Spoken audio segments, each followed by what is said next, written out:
Sol, tendo a lua debaixo dos pés e uma coroa de 12 estrelas sobre a cabeça. Estava grávida com dores de parto, gritava com ânsia de dar à luz. E viu-se outro sinal no céu, e eis que era um grande dragão vermelho, que tinha 7 cabeças, 10 chifres, e sobre a cabeça 7 diademas. E a sua cauda levou após si a terça parte das estrelas do céu. E lançou-as sobre a terra, e o dragão parou diante da mulher, que havia de dar à luz, para que, dando à luz, lhe tragasse o filho. E deu à luz a um filho, um varão, que há de reger todas as nações com vara de ferro. O seu filho foi arrebatado para Deus e para seu trono. Diga comigo, seu trono. Seu trono. Glória a Deus. E a mulher fugiu para o deserto, onde já tinha lugar preparado por Deus, para que ali fosse alimentada durante 1270 dias. E houve batalha no céu. Miguel, os seus anjos, batalhavam contra o dragão. E batalhavam o dragão e os seus anjos. Mas não prevaleceram, nem mais o seu lugar se achou nos céus. E foi precipitado o grande dragão, a antiga serpente. Ele foi precipitado na terra, e os seus anjos foram lançados com ele. E ouvi uma grande voz do céu, que dizia: agora chegada está a salvação, e força, e o reino do nosso Deus, e o poder do seu Cristo, porque já o acusador de nossos irmãos é derribado, o qual diante do nosso Deus nos acusava de dia e de noite. E eles o venceram pelo sangue do Cordeiro, e pela palavra do seu testemunho, e não amaram a sua vida até a morte. Pelo que alegrai-vos os céus, e vós que neles habitais, ai dos que habitam na terra e no mar, porque o diabo desceu a vós, e tem grande ira, sabendo que já o seu tempo é pouco. E quando o dragão viu que fora lançado na terra, perseguiu a mulher que dera a luz ao varão. E foram dadas à mulher 2 asas de grande águia, para que voasse para o deserto ao seu lugar, onde é sustentada por um tempo e tempos e metade de um tempo, fora da vista da serpente. E a serpente lançou a sua boca atrás da mulher, água como um rio, para que pela corrente a fizesse arrebatar. E a terra ajudou a mulher. E a terra abriu a boca e tragou o rio que o dragão lançara na sua boca. E o dragão irou-se contra a mulher, e foi fazer guerra ao resto da sua semente, os que guardam os mandamentos de Deus, e têm o testemunho de Jesus Cristo. Oremos ao Senhor. Pai querido, eterno Deus, nós te louvamos e engrandecemos o teu nome. Nós te glorificamos nesta noite, Senhor, em primeiro lugar porque nós te conhecemos. Em segundo, porque fora de ti não há outro, e para onde iríamos nós? Vem tomar cada mente aqui em tuas mãos, cada coração. Senhor, que a nossa mente existe uma guerra e uma batalha até para ouvir a tua palavra. Existe uma guerra e uma batalha espiritual aqui acontecendo, para que possamos ouvir e entender, e mais do que isso, praticar, colocar em prática aquilo que estamos aprendendo na tua presença. Nós te pedimos que cadeias vão ser quebradas, que mentes, Senhor, que voam quando a tua palavra é pregada, mentes que quando entram neste lugar, Senhor, parece que não chegaram aqui ainda. Senhor, nós entendemos estas guerras, nós entendemos através das tuas palavras, temos que orar até por isso. Então nós damos uma ordem: aquilo que é espiritual, aquilo que não provém de ti, parta em retirada para a honra e glória do teu nome, no nome que é sobre todo nome, nome poderoso de Jesus. Se há algo aqui, Senhor, espiritual contrário à tua vontade, seja quebrado para a honra e glória do teu nome. Nós fazemos também um apelo à condição humana, Pai, que o espírito humano não seja um fator impeditivo para que a tua palavra seja alcançada, que nem a minha condição humana seja fator impeditivo para que o Senhor me use nesta noite, e nem a condição humana dos meus irmãos seja um fator impeditivo para que teu nome não seja glorificado. Pai, a igreja é tua, o povo é teu, fica à vontade do nosso meio, faça conforme o teu querer. Assim nós oramos e cremos, no nome que é sobre todo nome, nome poderoso de Jesus. Que a igreja diga amém. Amém. Glória a Deus. Podem sentar. Mas glorificando e exaltando o nome do Senhor.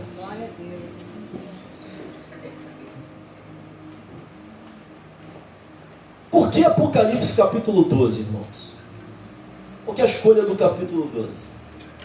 Nós temos aqui alguns professores, eu acho que a maioria, quase, não sei, já tem pedido há algum tempo para nós colocarmos na escola bíblica dominical o estudo de Apocalipse. Até agora nós temos segurado um pouquinho, estamos falando de, muito boa, por sinal, esse semestre, de relacionamento, a igreja, membresia, a eclésia, de relacionamento, né? A igreja ali de Coríntios tem sido bom demais. Vemos que não somos tão diferentes assim, pelo contrário, é a história se repetindo e Deus nos ensinando. Mas estamos prestes aí a encarar um livro aí para o próximo trimestre, Apocalipse. Existem algumas teologias muito ruins sobre o livro de Apocalipse. Alguns vão usar esse livro apenas para amedrontar, para falar de juízo, e ele tem juízo, e é claro que ele tem juízo, e é claro que é para temer também, mas é um livro que fala da história de um Deus e o seu povo, de um Deus que entra, sai da sua eternidade e entra na nossa história por um período de tempo, para mudar toda a nossa trajetória. O Apocalipse também é um livro que vai falar de amor, de um Deus que repreende só quem ele ama, sabe, de um Deus que sustenta, de um Deus que não mandou, ele mesmo veio. O Apocalipse também vai falar disso. Então é um livro muito interessante, mas que alguns vão evitar o livro, devido à sua linguagem simbólica, à sua linguagem alegórica, que também era uma linguagem comum naquela época. Não existe só o Apocalipse dos cristãos, não. Existiam os Apocalipse de povos também que não adoravam a Deus, que criam também no final de tudo. João ele vai pegar a linguagem que já era uma linguagem naquela época e vai escrever ali a visão ao qual ele vai ter lá na ilha de Patmos, irmãos.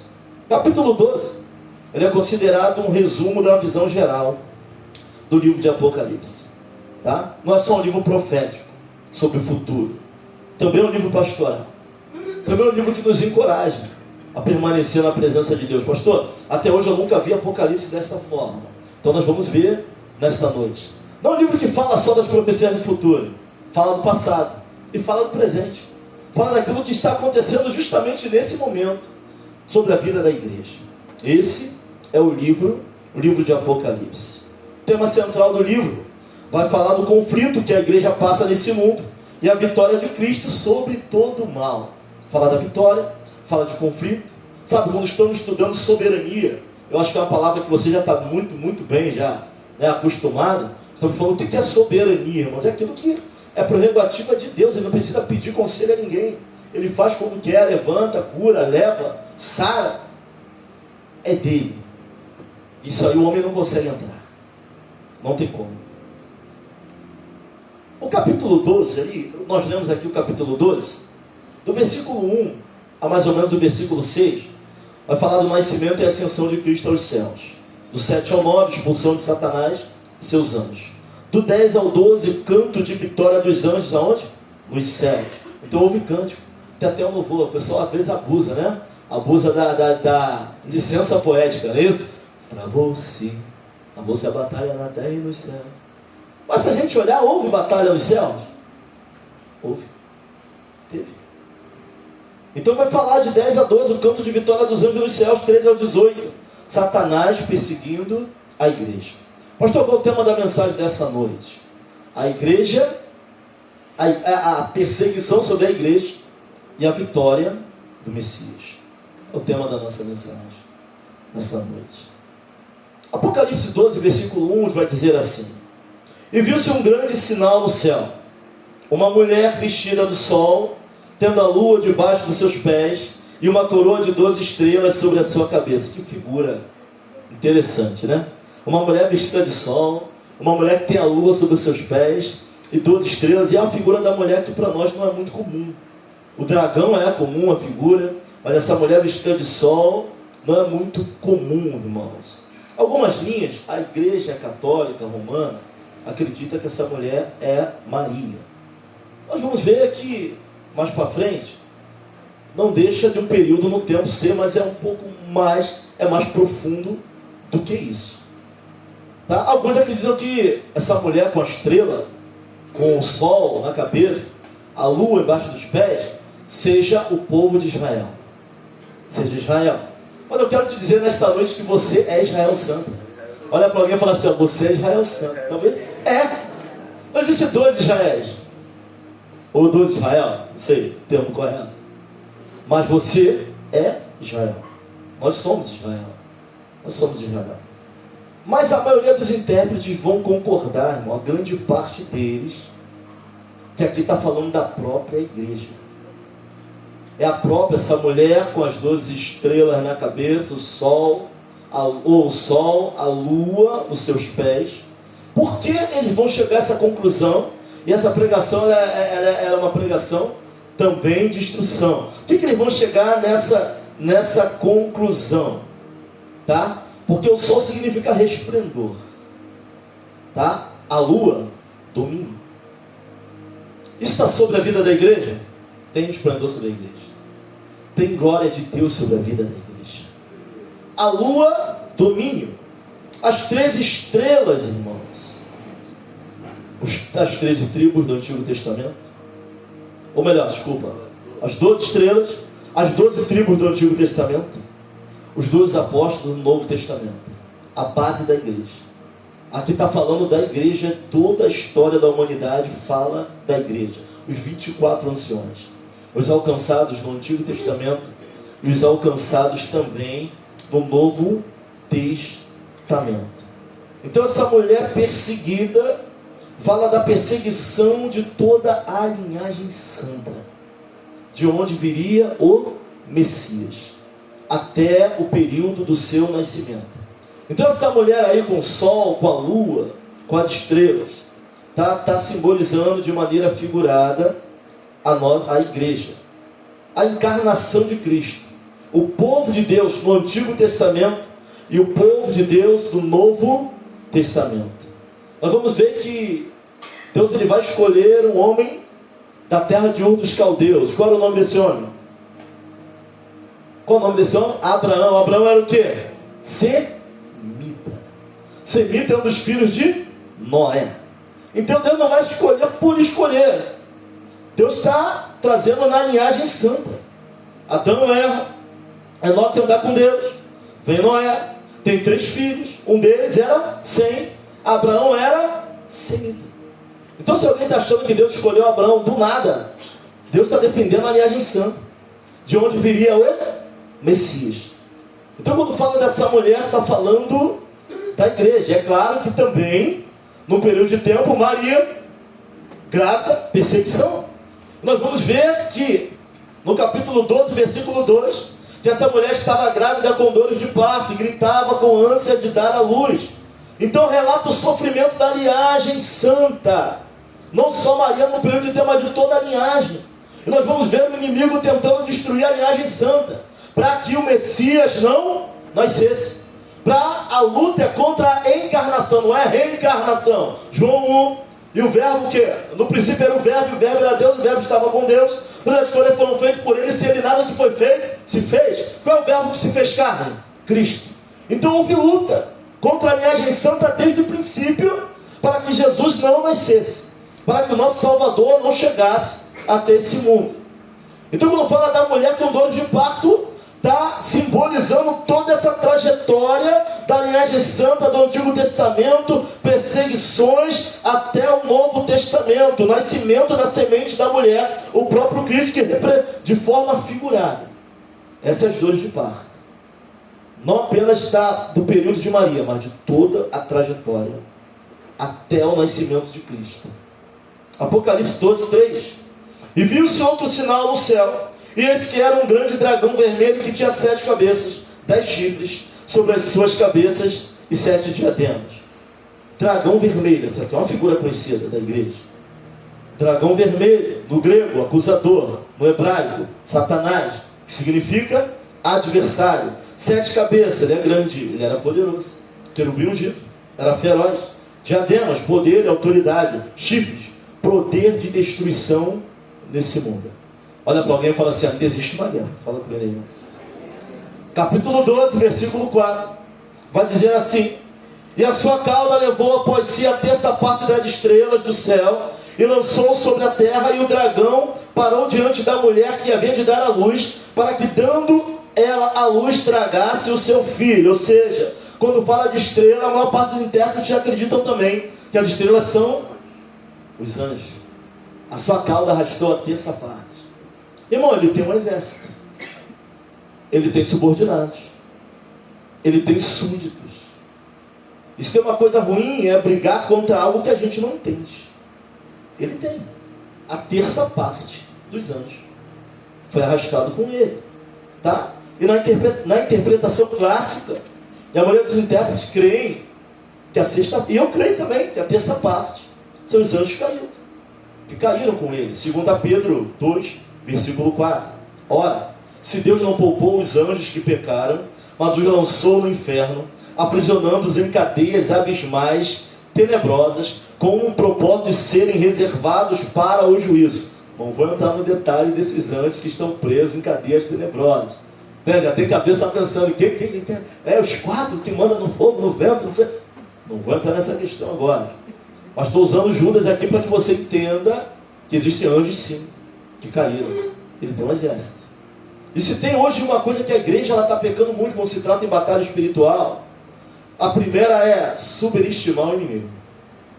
Não, o diabo hoje não é só figura alegórica, ele só pegou. Não, a Bíblia diz que ele é pecador e peca desde o início. Você está vendo que houve guerra.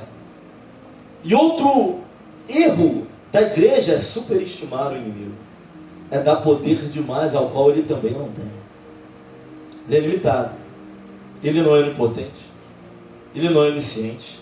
Ele não é onipresente. Só tem um que é onipotente, onisciente e onipresente. E até para tocar na tua vida ele tem que pedir permissão, porque você tem dom. Tem gente dando poder demais, sabe? Superestimando, colocando demais. Não. Deus é poderoso. Jesus vai falar do valente. Que havendo valente, chega um outro valente, toma os seus despojos, a sua armadura. Jesus está falando dele mesmo. Tá? Se o diabo faz uma arruaça, tem um mais valente do que ele, irmãos. E esse mais valente tem nome. E o nome dele está sobre todo o nome. Não sei se você entendeu, mas dá um glória a Deus aí. Tem o mais valente do que ele. Tem o mais valente do que ele. Apocalipse capítulo 12, 7 e 8. E houve batalha no céu.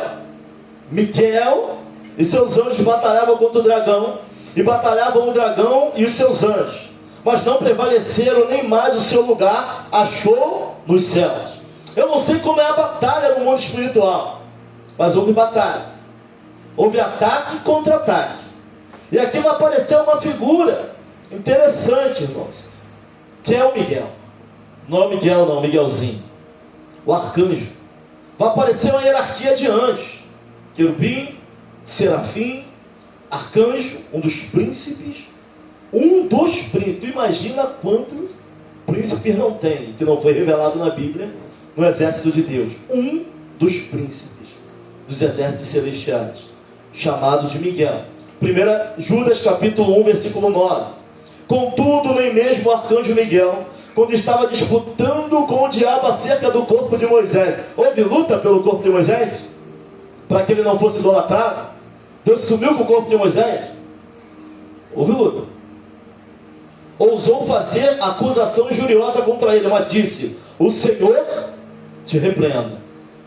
Então o arcanjo conserva, servo dos servos, ele aparece como principado do Senhor. Daniel 12, do 1 ao 2, vai dizer assim, ó: naquela ocasião Miguel, o grande príncipe que protege o seu povo, se aventurará. Um dos líderes dos exércitos. Ele é um dos líderes dos exércitos celestiais. Mas é para adorar Miguel? É para adorar a quem? Certa feita numa igreja, começaram a cantar um louvor. Tem anjos voando aqui nesse lugar. Vamos aplaudir Jesus. Os anjos estavam fazendo mais sucesso que Cristo. Miguel é servo, arcanjo, poderoso, um dos príncipes. Vai aparecer na oração de Daniel. Desde o primeiro dia da oração de Daniel aconteceu o que? Houve o que? Batalha. Contra o príncipe, o diabo tem seus principados, dominadores, potestades. Mas Deus tem o seu exército, tem seus príncipes também, que trabalham em favor. Você vai entender o quanto a igreja é importante. Para você que leva a igreja de qualquer maneira, o quanto a igreja é importante. Essa batalha que tem aqui está na linhagem de igreja, é um termo que vamos ver muito no Antigo Testamento, mas desde as famílias Aquilo ali era a igreja, a reunião, o povo, as tribos, o povo de Deus. Sabe, toda a linhagem do Messias é perseguida desde o início. É o inimigo ali olhando, é ele esperando, é ele tentando desde o início. Houve guerra. Versículo 8. O dragão perdeu e foi expulso dos céus. Apocalipse 12, 9. E foi precipitado o grande dragão, a antiga serpente, chamado Diabo e Satanás, que engana todo mundo. Olha só, ele não é bonzinho não. E foi precipitado na terra, e os seus anjos foram lançados com ele. Ele perdeu o status. Querubim ungido. Começou a queda do inimigo. Não só lançado dos céus, mas começou a cair o padrão. Sabe? Começou a perder os status. Foi lançado na terra. Apocalipse 12, 12. Por isto alegrai-vos dos céus e vós que neles habitais. Ai dos que habitam na terra. Uma advertência para a igreja militante. Festa nos céus. Até nos céus havia acusação. Acusava de noite. Festa nos céus. Tristeza na terra. Porque Satanás foi lançado com toda a sua cólera para a terra. Nos céus, alegria. Glória para a igreja triunfante. Glória para a igreja que já está em Cristo. Festa nos céus. Louvado seja o nome do Senhor. Santo, santo. Ai da igreja militante. Qual a diferença, pastor? Da igreja triunfante para a igreja militante. A igreja triunfante é para aqueles que já estão em Cristo. Glórias. Pastor Fábio, glórias a Deus. Irmão Sebastião, glórias com Deus. Irmão Osmar, santo, santo, santo, santo, santo. Aqueles que se foram em Cristo. Não há dor, não há lamento, não há, tem clamor no céu? Não. Clamor é algo de dor. Clamor é algo desse mundo de aflições, desse mundo de batalha. Ai da igreja militante.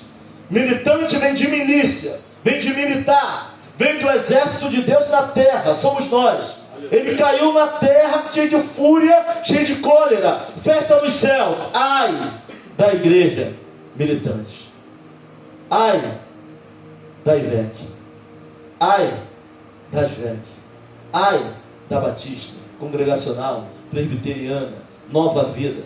Da igreja, vou tirar a denominação, da igreja espiritual. Ai da igreja militante. Tem glória no céu, luta, uma advertência. Nós estamos guerreando. Isso explica porque que esse mundo é tão complicado, irmãos.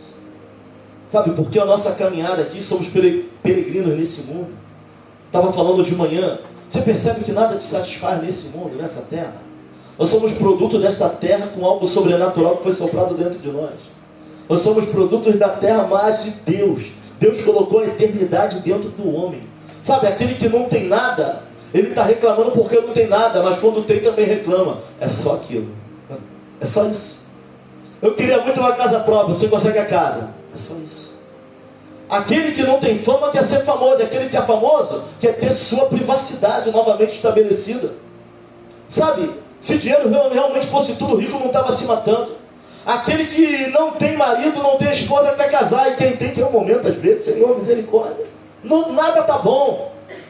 Deus colocou a eternidade dentro de nós, irmãos. Falta algo. Vai sempre faltar algo. Não vamos estar completos nessa terra. Só existe um que pode completar o homem e preencher os vazios dele. Ele é o caminho, ele é a verdade, ele é a vida, que é o nosso Senhor Jesus. Tem guerra. A igreja militante precisa ficar alerta. Pastor, isso é crendice. Não é não. E quem crê que é, tem uma crença divorciada da Bíblia. É verdade. Vixe, maluco. Ele cai. Apocalipse 12, 13 e 14.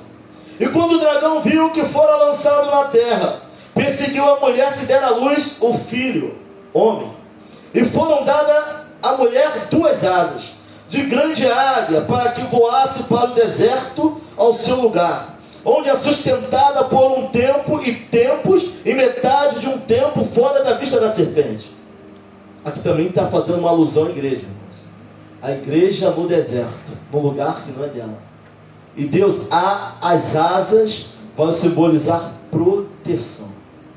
Deus, e esse tempo, metade de tempo, não é um tempo, ninguém sabe o tempo. Sabe, não cabe a nós o tempo, quando ele virá, mas ele vai vir, ele virá. Sabe, isso aqui também simboliza a igreja. Simboliza aqueles que são do Senhor, Deus protegendo os seus. O deserto, o mundo. A igreja está no mundo, mas não pertence a esse mundo não. Acredite, estamos ficando cada vez mais materialistas. Cada vez mais o tempo passa e nós ficamos materialistas, presbítero Fábio. Não olhamos para o sobrenatural. Estão deixando de falar dos céus. Tem um louvor que fala, por que deixaram de falar dos céus, sabe? Estão nos garantindo no nosso braço, isso aqui não é nada, irmão, isso aqui vai passar. É claro, tem que viver, tem que projetar. Mas foi assim no tempo de Noé. Jesus vai falar isso. Foi assim no tempo de Jó, de Ló. E viviam, comiam, projetavam, casavam-se, até que veio o fim. É tempo de olhar para os poderes de Deus também. Tempo de nos atentarmos para aquilo que vem primeiro. Se não fosse o espiritual, nada disso aqui existiria. Tudo foi criado a partir do espiritual. Mas o quanto nós somos céticos, irmãos, a respeito disso. Nós estamos duvidosos a respeito da nossa fé, daquilo que julgamos crer. Sabe, temos que ter muito cuidado com isso. Mas aqui vai abrir a nossa mente. Versículo 15. E a serpente lançou da sua boca, atrás da mulher, água com o rio, para que pela corrente a fizesse arrebatar. Houve guerra contra a linhagem santa, até o nascimento do Messias. Inimigos ao longo da história: Faraó, Pilatos, Herodes, e continuam trabalhando, irmãos. Tudo isso para destruir. As asas, proteção, escape, livramento. Deserto simboliza o mundo. Sabe, Deus colocou, Deus nos protege, Deus nos guarda fora da visão da serpente. Sustenta por um tempo, metade de um tempo, não se sabe quando. Mas o versículo 15 vai dizer que a serpente lançou a sua boca. Sabe, mas a terra ajudou, Deus interviu. O inimigo não conseguiu cumprir aquilo que ele queria. Deus vai intervir. Versículo 16, a terra ajudou a mulher. Tá, até o nascimento de Cristo houve guerra em toda a linhagem santa. Pastor, é onde a gente entra no meio dessa guerra agora? O Senhor falou que nós somos a igreja militante, somos a igreja que milita na terra. Fica muito ligado nisso, porque isso é uma verdade. Versículo 15, 16 ao 17. E o dragão irou-se contra a mulher e foi fazer guerra ao remanescente da sua semente. Irmão, ele não conseguiu. Olha, ele perdeu nos céus. Ele perdeu ao perseguir a linhagem santa. E ele perdeu na cruz do Calvário, porque Jesus cumpriu o seu propósito. Olha para alguém e fala assim: ele perdeu toda a guerra que ele entrou, ele perdeu lá em cima, ele perdeu ao perseguir a linhagem, e ele perdeu na cruz do Calvário. Perdeu na cruz do Calvário. De todas as formas ele é perdedor. De todas as formas eu quero falar algo para você. Se Deus já escreveu o Apocalipse, sabe, na ótica de Deus, você já é mais que vencedor, irmão.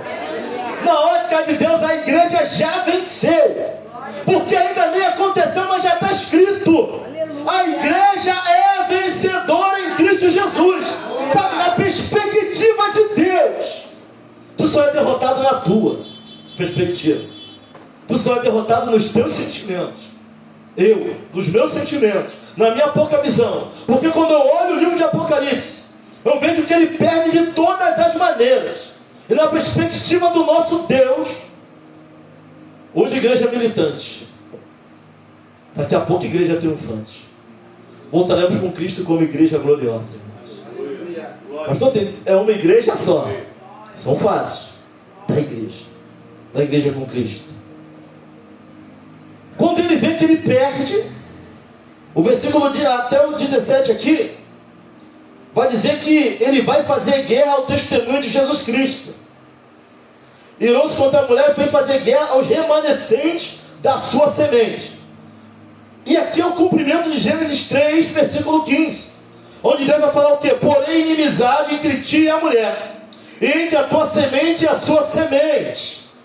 A descendência da semente. Quem é a descendência da semente, irmãos? Que é aquele que guarda a sua palavra. Que são aqueles que guardam os seus estatutos. Que são aqueles que guardam os seus ensinamentos. que é a descendência da semente da mulher, que está na terra hoje. Olha para o lado aí. Olha para o outro. Olha para trás. A guerra dele agora, ele vê que ele não consegue impedir a semente da mulher, e ele está calçando o calcanhar, está levando guerra, está tentando impedir o nascimento, e a sua semente lhe esmagará a cabeça. Cristo já esmagou a sua cabeça onde? Na cruz do Calvário. Quando ele morre, e ao terceiro dia ele ressuscitou. Mas pastor, a serpente está com a cabeça esmagada, mas ela ainda está se movendo. Está. Mas aqui, o poder que ele tinha é tirado. Deus vai deixar a igreja na terra e vai derramar poder sobre a vida da igreja, da mulher com o sol na cabeça, a lua nos pés e as 3 estrelas, os remanescentes da semente, aqueles que foram gerados em Cristo, eu e você, igreja de Deus na face da terra, a poder, a resplendor e a domínio sobre a vida da igreja. Quem dissipa as trevas hoje, no nome de Jesus, quem marcha na terra, quem milita esse exército celestial, sou eu e você como igreja. Levanta a tua cabeça que tu não é qualquer coisa não. E quem faz pouco caso desse exército, cuidado. Isso aqui não foi gerado aqui em São Mateus não. Isso aqui é gerado desde a eternidade no coração de Deus. A luta pela igreja, a igreja tem poder e autoridade colocada sobre ela. É sol, é lua, é estrela, os 24 anciões. Agora ele vai fazer guerra contra os remanescentes da semente da mulher.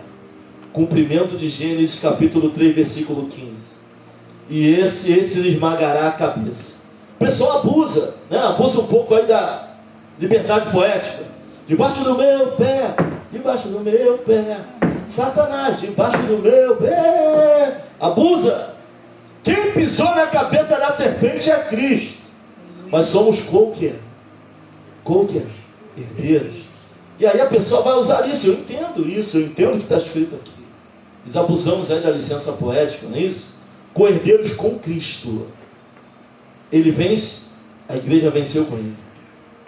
Ele ressuscitou, a igreja vai ressuscitar. Todos iremos naquele grande dia. Independente se a morte chegar ou não, irmãos. Isso é só uma fase da nossa vida. Satanás perdeu nos céus. Hoje, existe poder sobre a vida aí para dissipar trevas. Seu nome é cura, é poderoso. Seu nome é vida. Tem poder sobre a vida da igreja, irmãos. Hoje ele perdeu a autoridade que ele tinha. Pastor, ele ainda é letal? Ainda é. Mas hoje não tem mais como chegar para acusar ninguém nos céus. A Bíblia vai dizer que sobre a nossa vida também não vale encantamento. Aleluia! Não vale acusação. Para aqueles que perdeu a autoridade, perdeu o poder, perdeu tudo aquilo que ele tinha. Ainda está aí? Ainda está aí. Pastor, quando vai ser a vitória final? Triunfal. Você continua lendo o livro de Apocalipse. Vem as aberturas do selo. Vem uma série de acontecimentos. E aí a guerra vai ser mais estreita na vida da igreja. Porque agora a ira está voltada para os remanescentes da semente. Quem é remanescente? Os que guardam. Se você ler, vai ser bem claro ali, ó. Os que guardam os mandamentos de Deus. E tem o testemunho de Jesus Cristo. Quem é que guarda os mandamentos? Quem é que leva o testemunho de Cristo? Quem é que testemunha? Mártir. Não é isso? Mártir. No grego? Mártir. Mas quantos estão prontos para morrer se necessário for? Por essa fé. Essa é a grande questão. A igreja não começou aqui não, irmãos. Gerações e gerações atrás. O inimigo sempre tentando. As dores do parto, as dores é o trajeto. As dores do parto é todo o planejamento. As guerras, as lutas. Sabe, até chegar em Maria, até chegar a perseguição, até o nosso Salvador, Emanuel, Deus conosco, está em carne, no nosso meio. Houve muita guerra. E ele ainda tentou contra ele, mas não conseguiu. Jesus foi vitorioso, uma vitória esmagadora na cruz do Calvário. Não tem herói na terra que ressuscite. Todo herói humano morreu, acabou. Ele vive, Ele reina e voltará para buscar a sua igreja. Se isso não é motivo para tu se alegrar, porque meu coração se alegra, desse mundo de aflição vai passar. Aleluia. Tem alegria aqui? Tem, mas o nosso lugar não é aqui. Que isso, pastor? Todo mundo que pregou assim, Deus levou. Irmão, ainda tem obra, não se preocupa não. Mas eu estou entendendo que somos peregrinos aqui nesse lugar. É por um tempo no deserto. Não se apega muito a isso aqui não. Sabe, viva, construa, jovem, trabalhe, case, tenha família. Mas coloca Deus. Não estou falando do pastor, da Ivec. Deus acima de tudo. A prateleira lá em cima Ele tem que estar. Porque dele vem a tua vida, o teu respirar vem dele. Se estamos aqui, tudo que temos, viemos a ser, vem do Senhor na nossa vida. Houve batalha, houve guerra, mas ele perdeu. Perdeu para Miguel, perdeu para a descendência santa, perdeu para Cristo na cruz do Calvário. Aleluia. Perdeu para Deus de todas as formas. Ele é perdedor, irmãos. Ele é limitado. Nosso Deus é poderoso. Existe poder sobre a vida da igreja. Isso aqui eu faço uma introdução ao livro de Apocalipse. Se prepara, vai vir muito mais para nós aí. Vamos entender o que esse livro está falando. Vamos descortinar aquilo que para alguns não é. Isso aqui fala da história de Deus e o seu povo. De um Deus que não mandou ninguém, Filipe, Ele mesmo veio. Vai querer falar de sofrimento para ele? É difícil. Ele sabe o que é sofrer. Ele sabe o que é morrer e não ter feito nada. Nunca pecou. Mas ele sabe o que é carregar o pecado de toda a humanidade. Até o pecado de adultério de Davi. O pecado de morte que passa em Davi, ele leva na cruz, lá na frente. Estava pago. O preço estava pago. Não tinha nem acontecido ainda, mas estava pago. Olha para alguém e fala: Jesus é vencedor e vitorioso. Se alegra nele. Aleluia. Jesus é vencedor e vitorioso.